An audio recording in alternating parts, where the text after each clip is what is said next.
오늘 우리에게 주신 하나님 말씀은 요한복음 7장 37절로 39절입니다. 오늘 우리에게 주신 하나님 말씀은 요한복음 7장 37절로 39절 말씀입니다. 3절뿐이 안 되니까 우리 다 같이 합독하도록 하겠습니다. 시작. 명절 끝날 곧 큰 날에 예수께서 서서 외쳐 이르시되 누구든지 목마르거든 내게로 와서 마시라. 나를 믿는 자는 성경에 이름과 같이 그 배에서 생수의 강이 흘러나오리라 하시니 이는 그를 믿는 자들이 받을 성령을 가리켜 말씀하신 거이라. 예수께서 아직 영광을 받지 아니하셨으므로 성령이 아직 그들에게 계시지 아니하시더라. 이는 살아계신 하나님 말씀입니다. 아멘. 사랑하는 여러분, 오늘 우리는 성령 강림 주일로부터 시작한 성령에 관한 3번째 말씀을 함께 나누고자 합니다. 앞서 우리는 오순절에 왜 성령이 임하셨는지, 그리고 성령은 누구신지에 대해서 살펴보았습니다. 그렇다면 이제 자연스럽게 이런 질문이 생깁니다. 그 성령은 누구에게 임하시는가? 어떤 사람이 성령과 함께 살아가는 사람인가? 라고 말입니다. 오늘 본문은 바로 그 질문에 대한 해답을 말씀하고 있습니다. 예수님께서는 초막절 마지막 날 예루살렘에 모인 수많은 사람들을 향해 크게 외치십니다. 누구든지 목마르거든 내게로 와서 마시라. 그리고 이어서 말씀하십니다. 나를 믿는 자는 그 배에 생수의 강이 흘러나오리라.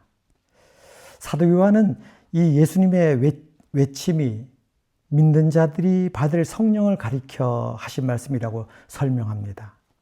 그래서 오늘 우리는 사도 요한이 말한 믿는 자들이 받을 성령이 무엇인지 알기 위해서 먼저 당시의 시대적 배경을 살펴보기를 원합니다. 예수님께서 이 말씀을 하신 때는 초막절 마지막 날이었습니다. 초막절은 이스라엘 백성이 광야 생활을 하는 동안 하나님께서 베푸신 은혜를 기억하는 절기였습니다. 기념하는 절기였습니다. 특별히 절기 동안 제사장들은 매일 실로암 연못에서 물을 길어와서 성전 제단에 붓는 의식을 거행했습니다. 이 의식은 광야에서 하나님께서 반석에서 물을 내어 이스라엘 백성이 마시도록 은혜를 베푸신 사건을 기념하는 것이었습니다. 출애굽기 17장 6절에 보면 내가 호렙산에 있는 그 반석 위 거기서 내 앞에 서리니 너는 그 반석을 치라. 그것에서 물이 나오리니 백성이 마시리라. 모세가 이스라엘 장로들의 목전에서 그대로 행하니라. 하나님께서 모세에게 반석을 치게 하셨고 그러자 그 반석에서 물이 흘러나왔습니다. 당시 사막의 갈증으로 인해서 목말라 죽어가던 이스라엘 백성들에게 호렙산 반석의 물이 살아갈 수 있는 생명의 물, 생수가 되었습니다. 그런데 사도 바울은 고린도전서 10장 4절에서 이렇게 놀라운 말을 합니다.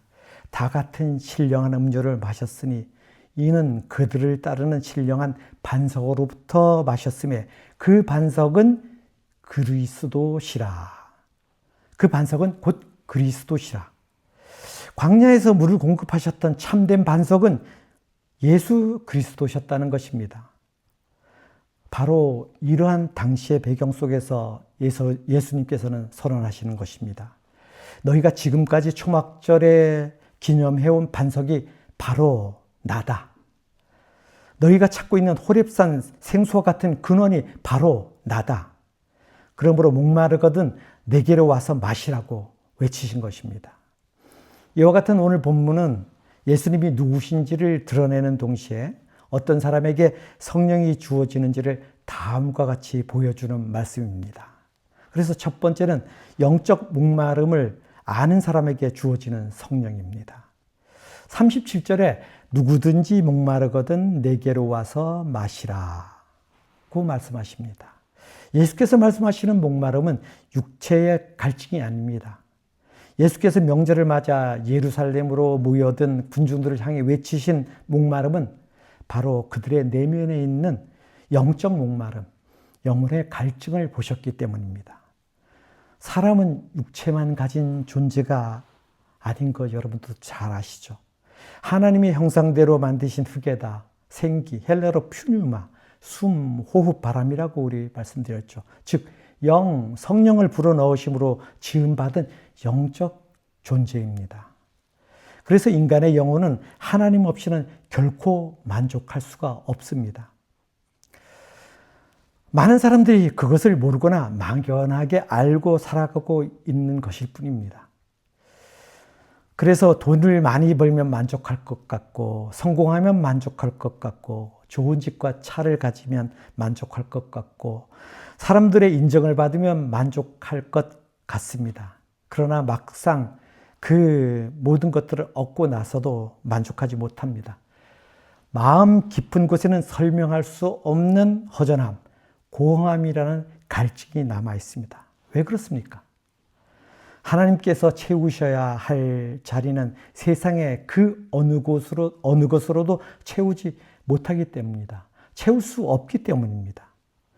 기독교 역사상 가장 위대한 신학자 중 한 명인 아우구스티누스는 그에 져서 고백록에 이렇게 말했습니다.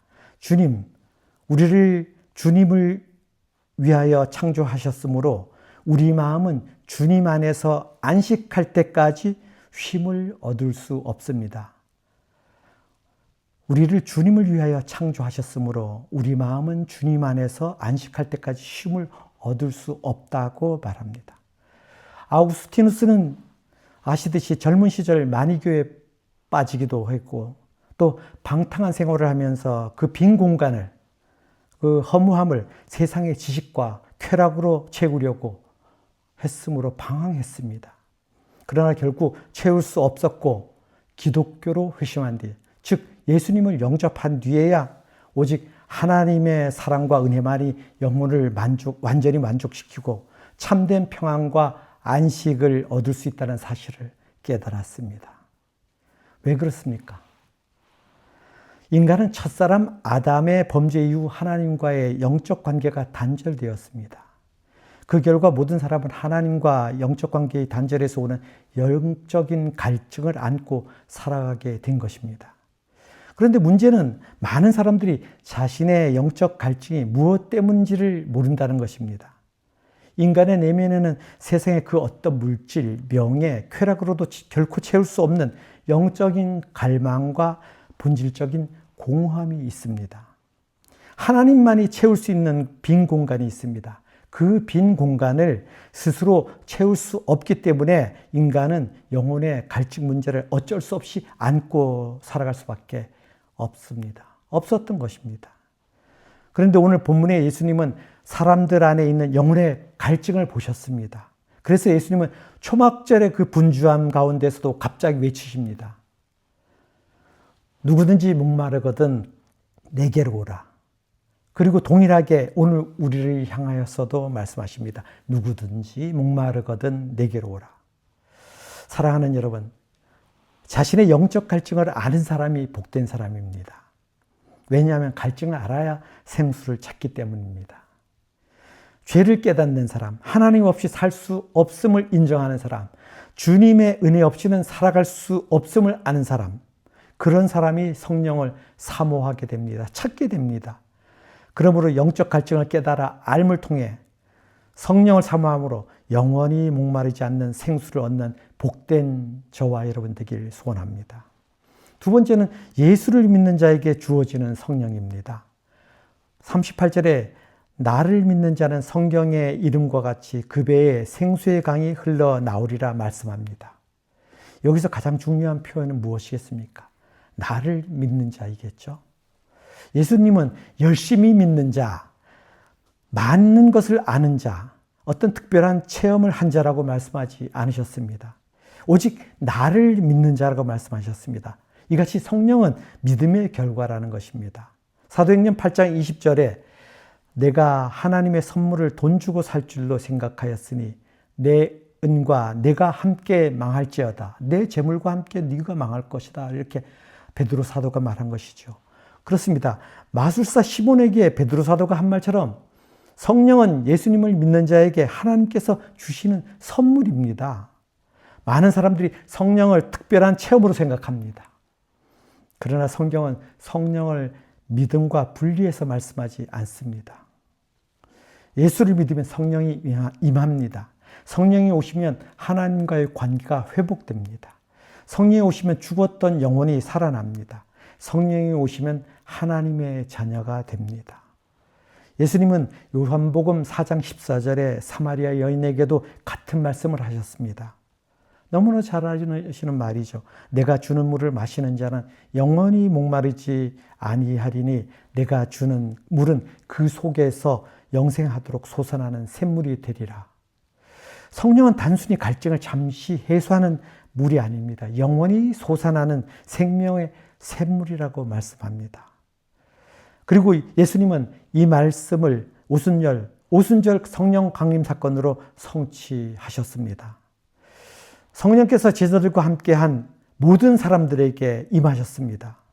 이것은 예수를 믿는 모든 사람에게 주어질 성령의 시대가 시작된 것을 알리는 서막이었습니다.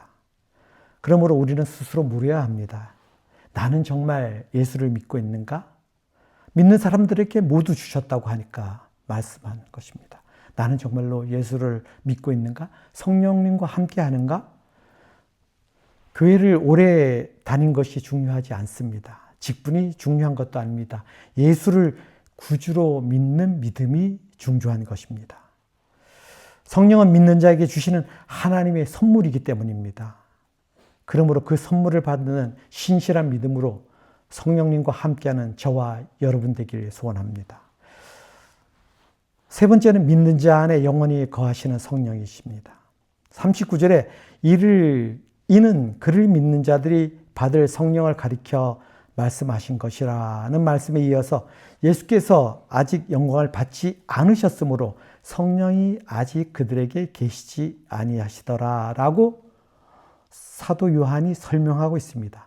본절에서 영광을 받지 헬러 독사조는 영화롭게 하다, 명성을 얻다라는 뜻인데 여기서는 예수님의 십자가 죽음을 가리키는 의미로 사용되었습니다. 따라서 예수님이 영광을 받으신다는 것은 십자가에서 죽으심과 부활과 승천하심을 의미합니다. 예수님의 구속사역이 완성된 후에 오순절에 성령이 임하셨음을 요한 사도가 설명하고 있는 것입니다. 성령님은 구약 때에도 계셨습니다. 말씀드렸지만 창조 때도 계셨고 선지자들에게도 임하셨습니다. 제사장들에게도 임했고 왕들에게도 역사했습니다. 그러나 구약 시대에는 특정한 사명을 위해서 특정한 사람들에게 임하신 것이었습니다. 반면 오순절 이후에는 모든 믿는 자 안에 성령이 임하시는 시대가 열린 것입니다. 이것이 신약 시대의 놀라운 축복인 것입니다. 예수님께서 승천하신 후 성령께서 오셨고 이제 성령은 우리 안에 영원히 거하시는 것입니다. 고린도전서 6장 19절에 사도 바울은 말합니다. 너희 몸은 너희가 하나님께로부터 받은 바 너희 가운데 계신 성령의 전인 줄을 알지 못하느냐. 너희는 너희 자신의 것이 아니라. 너희 몸은 성령의 전이라는 것입니다. 너희 몸은 성령의 전이라는 것입니다. 그러므로 이제 성령 하나님께서 믿는 자의 마음 한가운데 거하시는 것입니다. 우리가 어디를 가든지 어떤 상황을 만나든지 성령께서 우리 안에 계십니다. 우리를 위로하시고 가르치시고 때론 책망하시고 인도하시고 기도하게 하시고 거룩하게 하시는 것입니다. 그러므로 성도의 삶은 결코 혼자의 삶이 아닙니다. 성령께서 함께 하시는 삶입니다. 이것이 믿는 자에게 주어진 놀라운 은혜라는 사실입니다. 사랑하는 여러분, 예수님은 오늘도 우리에게 말씀하십니다. 누구든지 목마르거든 내게로 와서 마시라. 그렇습니다. 우리의 영적 갈증을 해결하실 분은 오직 예수 그리스도 한 분뿐입니다.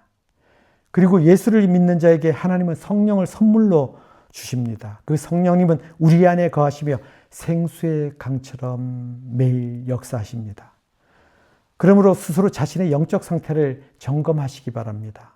혹시 영적으로 메말라 있지는 않습니까?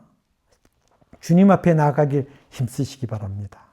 성령의 역사를 갈망하십니까? 예수 그리스도를 더욱 붙드시길 바랍니다. 그리고 이미 성령이 내 안에 거하심을 믿는 성도들은 감사하시기 바랍니다. 그리고 더욱더 기도하고 사모하고 순종하시기 바랍니다.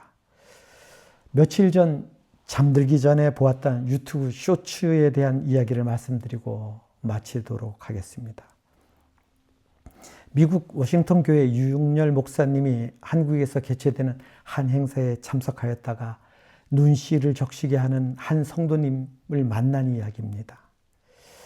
미국에서 남편과 사별하고 아무런 가족이 없는 성도입니다. 홀로 한국에 돌아왔는데 췌장암 3기 판정을 받았습니다. 항암 치료를 위해 병원에 갔을 때 병원 관계자가 묻겠죠. 혼자 오셨어요? 라는 질문에 아니요, 같이 오신 분이 있어요. 우리 하나님이세요. 예수님과 함께 왔습니다. 라고 대답했답니다. 항암 치료를 받을 때마다 곁에 아무도 없었지만 예수님과 함께 매번 항암 치료를 받으러 갔다라고 말씀하셨답니다. 그 아프고 힘든 고통스러운 상황 속에서도 예수님이 함께 계시기에 괜찮아요 라며 너무나도 행복해하는 모습이었답니다. 그리고 정성껏 모은 많은 헌금을 선교에 써달라고 주셨답니다. 헤어지고 행사장으로 가는데 성도님이 다시 오셔서 목사님 떠나시기 전에 한 번이라도 더 보고 가야 되겠어요. 어쩌면 지상에서 이 땅에서 만날 수 있는 마지막 순간을 그렇게 인사를 나누고 돌아섰답니다. 하나님이 함께 하심으로 행복해요. 하나님이 함께 있음으로 아무 문제가 없어요. 그렇게 고백하게 하신 하나님께 너무너무 고마운 마음이었답니다. 그리고 그 하나님을 의지하면서 그렇게 환한 미소를 지으면서 떠나가는 그 성도님의 뒷모습을 한참이나 보았답니다. 예수와 함께라면 괜찮습니다. 나이 탓인가요?